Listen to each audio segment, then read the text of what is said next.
La Bible a écrit noir sur blanc que c'est Isaac qui devait être sacrifié. Dans la vie, il faut être honnête. C'est écrit que c'est Isaac.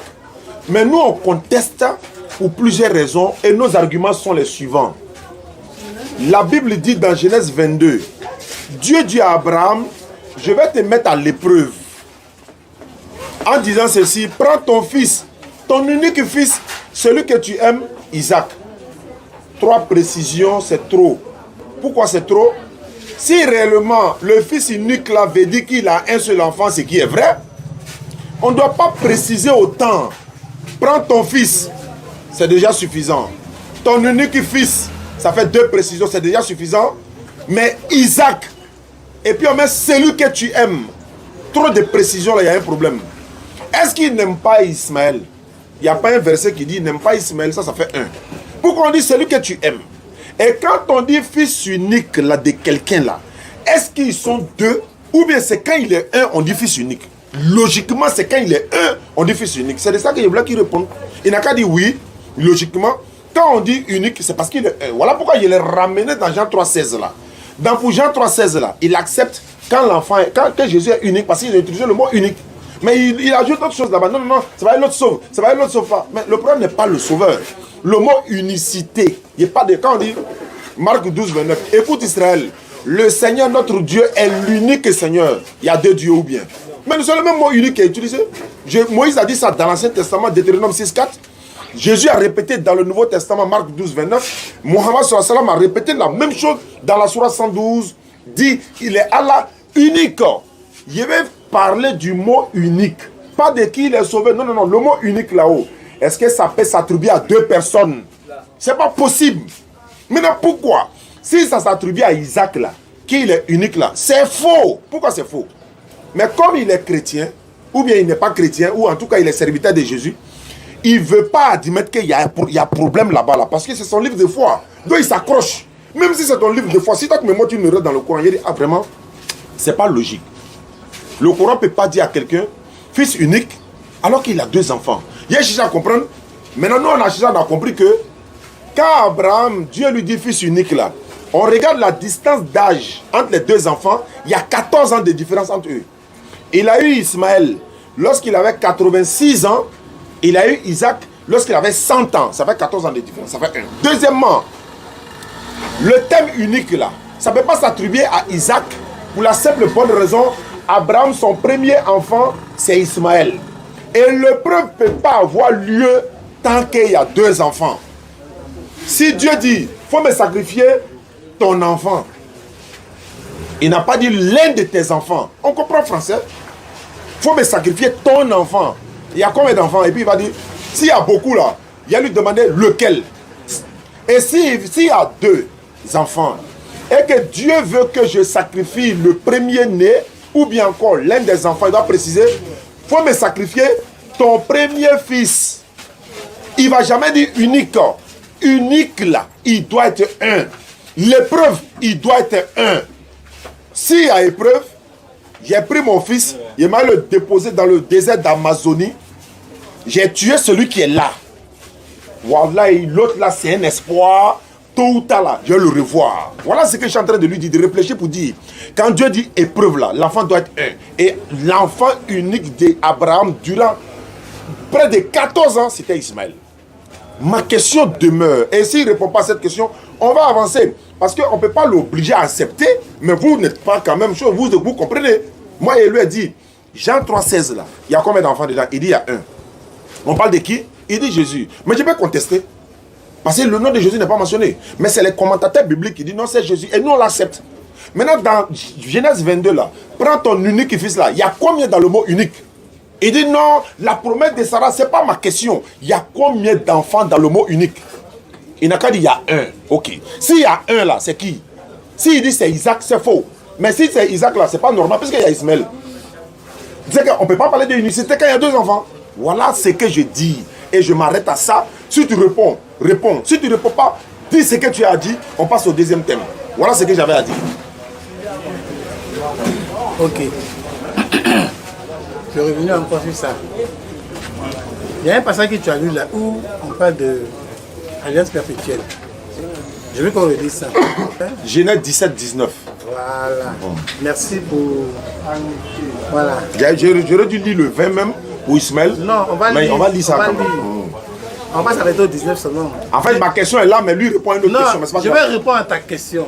Dieu dit, certainement, Sarah, ta femme t'enfantera un fils et tu l'appelleras du nom d'Isaac. J'établirai mon alliance avec lui comme une alliance perpétuelle pour sa postérité après lui. Donc maintenant, à l'égard d'Ismaël, je t'ai exaucé. Voici, je le bénirai, je le rendrai fécond, je le multiplierai à l'infini. Il engendrera 12 princes et je ferai de lui une grande nation. Maintenant, on continue dans le 21. J'établirai mon alliance avec Isaac, que Sarah t'enfantera à cette époque-ci de l'année prochaine. Donc, quand tu me poses la question, d'unicité, on parle d'une seule personne. D'accord. Mais quand on lit le passage 15-16, et puis on vient au passage 17-18, si l'unicité parle d'une personne et que Dieu lui-même, selon le livre, dit que c'est l'enfant que Sarah va mettre au monde là, que moi, c'est avec lui que j'ai établi mon alliance. C'est pas moi qui l'ai dit, c'est pas moi qui l'ai écrit. Mais dans tes propos, tu dis, si on dit que l'enfant unique que tu aimes, Isaac, mais et puis tu dis non, c'est qu'il y a un problème. C'est-à-dire que ce qu'on est en train de dire ici là, ce n'est pas juste. Parce que Abraham n'a pas aimé seulement qu'Isaac. Je te concède ça. Mais quand on descend sur Ismaël au verset, je crois, 21 ou 22, on a dit quoi? Je le bénirai. Je vais le rendre grand. Il sera ceci. On a cité. Maintenant, moi, je sais que quand on parle d'unicité, on parle d'un seul enfant. Mais ce que je ne comprends pas, à partir du verset 15 et 16, quand on va au 17 et 19, on parle d'Isaac. On ne parle pas d'alliance avec Ismaël. Ismaël est le fils d'Abraham.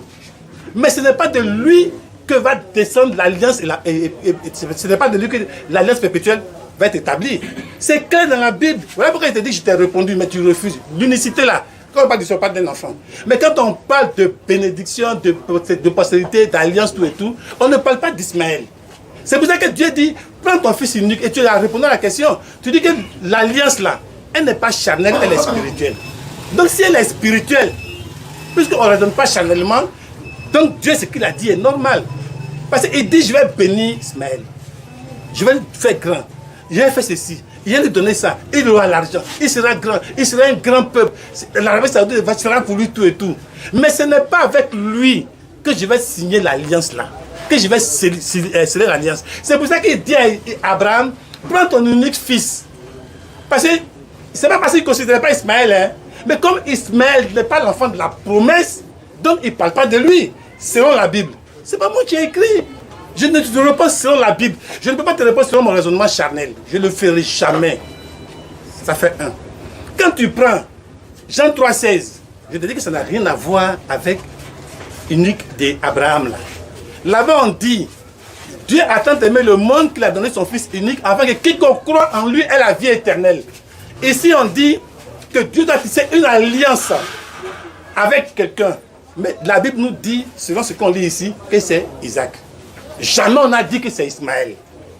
Donc, si je dois raisonner comme toi, je vais dire qu'il y a un problème.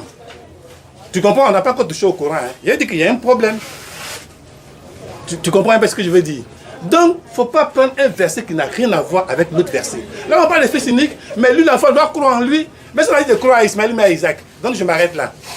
J'ai répondu à ta question. Merci. Je répète. Hein. Ah, donc, il a répété même ce Attends, truc. quand tu parlais, il faut qu'on s'écoute quoi. Il n'y a pas de souci.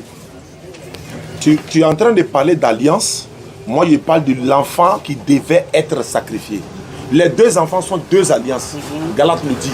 Ces deux alliances, ces deux enfants sont deux alliances. Maintenant, l'enfant qui devait être sacrifié là. Et puis d'ailleurs, tu dis Ismaël est devenu une grande nation. Selon la Bible, c'est ce que tu dis. C'est grâce à...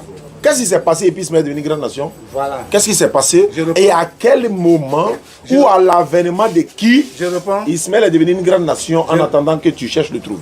Je réponds. Je suis en train de dire ici. Ismaël là, c'est l'enfant d'Abraham. Oui. Dieu a mis Abraham à l'épreuve, non? C'est pas ça? L'épreuve consistait à quoi? D'immoler son fils unique. On est d'accord? L'enfant unique ici, là, c'était qui? Tu dis c'était Isaac. C'est là-bas mon point. C'est là-bas ma question. J'ai répondu en précisant. J'ai dit, Ismaël, c'est le fils d'Abraham. C'est pas ma question. Non, mais je dis que votre façon de poser des questions, là, moi je ne marche pas. En fait, tu ne peux pas répondre. Non. Voilà, ça a créé des hommes. Laisse-moi parler. Non, il a eu un premier enfant qui est Ismaël. 14 ans après, il met au monde Isaac.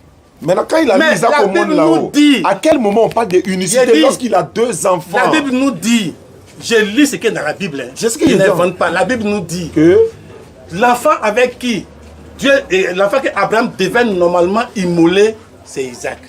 Je ne peux pas aller au-delà de ça. Mais la Bible a dit ça. Je ne m'accroche pas dessus, mais je lis ce qui est écrit. Je suis d'accord. Comme tu dis que on lit la Bible selon notre intelligence, selon notre sagesse. C'est ça là qui va créer les désordres là. Bon, d'accord, continue. Parce que tu veux forcément m'emmener à dire. Je vais t'amener à dire la vérité. L'unique là, quand on parle d'unique, c'est un seul enfant. Très bien. Maintenant. Attends, c'est bon, c'est fini. Tu as déjà répondu, c'est bon.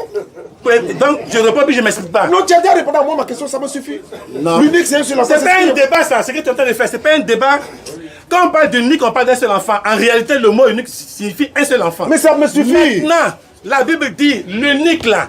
Quand on parle d'unique là, on sait qu'Ismaël est le premier. Mais la Bible ne parle pas de lui. Maintenant, comment se fait-il? Ismaël est le premier. Et puis on parle d'unique, et puis ça tombe sur le deuxième. Mais pose la question à Dieu. Voilà pourquoi je suis en train de t'expliquer maintenant. Tu dois m'expliquer la pensée de Dieu quoi. Mais dis donc. Pardon. Je suis abasourdi quoi. Je vais parler, en fait, comme... Non, parle. Je dis même plus un mot, parle. Oui. Je dis plus un mot, faut parler. Tu peux rester là-bas parler? D'accord. Moi, je pense que le nom du premier n'a pas été dit parce qu'il n'a pas été reconnu. D'accord. Lui, il est né hors mariage. Mais est-ce que Dieu, il reconnaît ça? Ah, ça c'est une très bonne question. En fait, la Bible n'a jamais dit que Ismaël c'est un enfant illégitime. Il n'y a pas un verset dans la Bible. Ça c'est un. La Bible n'a jamais dit que Sarai, par exemple, Agar n'était pas aimée par Abraham. Ça n'existe pas. Troisièmement, dans la même Bible là, Genèse chapitre 25, verset 9, si je ne me trompe pas, quand Ibrahim est mort là, la Bible dit, ses 2 enfants sont venus l'enterrer. Il est reconnu à 100%. Le problème est que... Je vais répondre à sa question. Oui, il n'y a pas de problème. Il n'y a pas de problème. Si vous dites que Ismaël n'est pas reconnu et qu'il n'est pas aimé par Abraham, vous montrez le verset où on dit Abraham n'aimait pas Ismaël. Vous montrez un verset où la Bible dit que Ismaël est illégitime. Ça n'existe pas. Il n'y a pas un verset. Elle a posé une question. J'ai répondu à la question clairement. Voilà, maintenant, il ne faut pas aller au-delà. Elle dit, j'ai répondu. Si on ne parle pas du nom du premier fils, sûrement quelque part, Dieu n'a pas reconnu Ismaël. Ah, sûrement, alors que ce n'est pas écrit. Non. Mais voilà. C'est seulement que tu donnes là, c'est même ce qu'elle donne. Il faut me laisser parler. Aïe. Ce qu'elle dit là, sûrement, mais ce n'est pas écrit. Ce qu'elle a dit là, ce n'est pas écrit. Ce qui est écrit là, c'est ce que, en fait, c'est la partie là, vous ne voulez pas répondre. Elle est chrétienne? Oui. Ok. Normalement, elle était venue pour qu'elle et moi on échange au bureau, on avait un programme. Mais comment je venais ici, donc je l'ai défini. Non, j'ai posé la question. On va au bureau. Il n'y a pas de souci. Je répète ceci. L'enfant unique de quelqu'un là, ma soeur, il ne peut pas avoir 2 enfants quand on parle de l'enfant unique de quelqu'un. Il ne peut pas avoir 2 enfants quand on parle de l'enfant unique de quelqu'un. Tu ne peux pas démonter ça là. Non, ça on ne discute pas ça. Merci beaucoup. C'est vrai. Maintenant, attends, il a fini. Voilà, vas-y.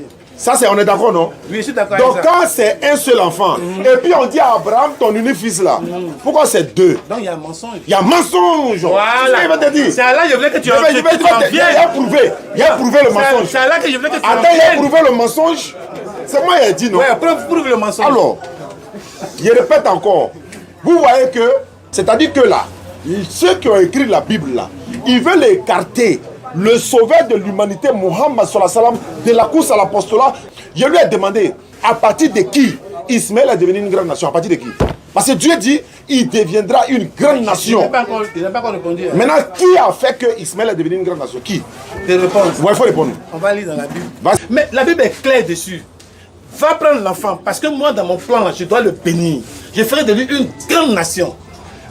Mais quand on va chez Sarah, Dieu dit, l'enfant qui naîtra de Sarah, là, c'est lui, avec lui, je vais tisser une alliance. Où est la réponse à ma question? Non, grâce à qui c'est toi. Ismaël est devenu une grande nation? Mais c'est grâce à Dieu. Non. Qui est sorti d'Ismaël et puis il est devenu une grande nation? Qui est sorti d'Ismaël et puis il est devenu une grande nation? Qui est sorti d'Ismaël? Je ne comprends pas la question. Il dit, faut la réformuler. Dieu dit, je ferai d'Ismaël une grande nation. C'est à quel moment et par qui il est devenu une grande nation? À quel moment? Où est cette grande nation là? Où ça est? Aujourd'hui, tu ne vois pas la bénédiction qui perdure chez les musulmans. Mais qui a fait ça? C'est Dieu. Par qui? Mais c'est Abraham qui a enfanté l'enfant. L'enfant qui est sorti de la descendance d'Ismaël là, c'est qui? Je ne sais pas quelle est la descendance d'Ismaël. Tu sais pas? Non, je ne connais pas. Je vous ai dit qu'ils ont caché l'histoire. Non, attends. C'est Mohammed sur la salle.